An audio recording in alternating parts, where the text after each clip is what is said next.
You know, full time and the buzzer rings full time, don't pump no more down. So my warning light buzzers come on. Now I'm going to continue to fan my brakes from 20 to 45 psi, and my emergency spring brakes will pop out. So never touch them knobs or nothing, but we just pump away and watch both them knobs till they both pop out.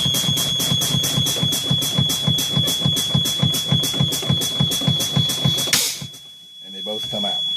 So when it's there, you can usually turn off the ignoring buzzer sound. Make sure you take it back into neutral, because now your brakes are set. So that way when you do start your truck up later, it's fine. Even though at this point, if you got your brakes tested, you won't be starting it up till you're done. And the last thing you're going to do before you get out, you're going to ask him to please get out and check all my front lights. He'll go out and you'll holler. You'll turn on your headlights. Headlights work. High beam, yes. Of course, you got to have your key on for the high beam. It's the only thing you got to have your key on for. High beam, low beam, they work. All my marker and clearance lights, you got to point up here so he looks up here and does your marker and clearance. Marker and clearance, yep. Your left turn signal, right turn signal, and four-way flashers. And he'll holler, yeah. When you're done with that, ask him to come to the side. Can you now check the rear and side and rear of my tractor and trailer, please?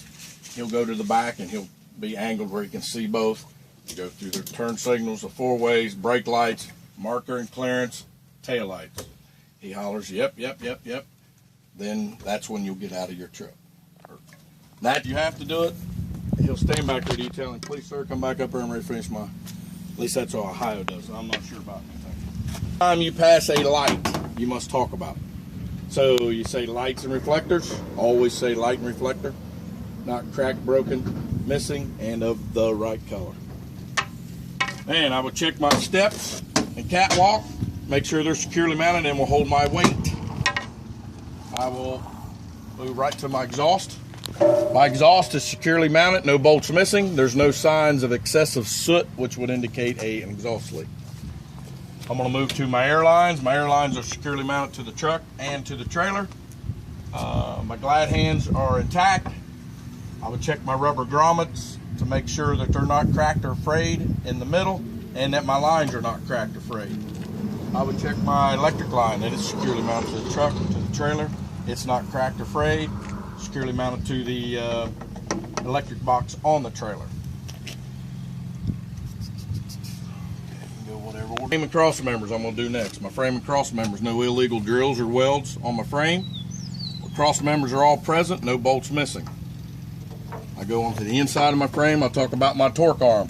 There's this big long dog bone looking thing on top. Torque arm is securely mounted, no bolts missing, all my bushings are present.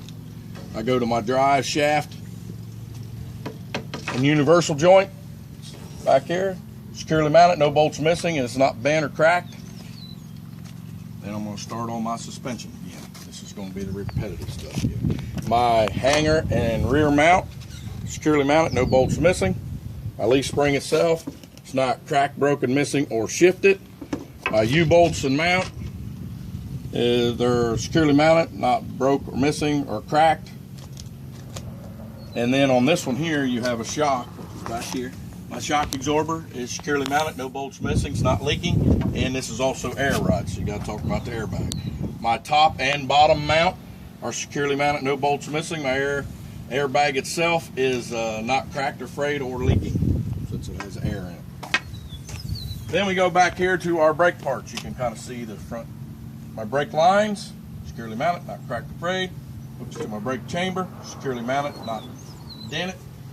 My push rod is not bent, securely mounted to my slack adjuster, which will not travel more than 1 inch with my wheels chalked and brake released. And then in behind the tire, I have my brake lining and brake drums, not excessively worn, cracked, or missing.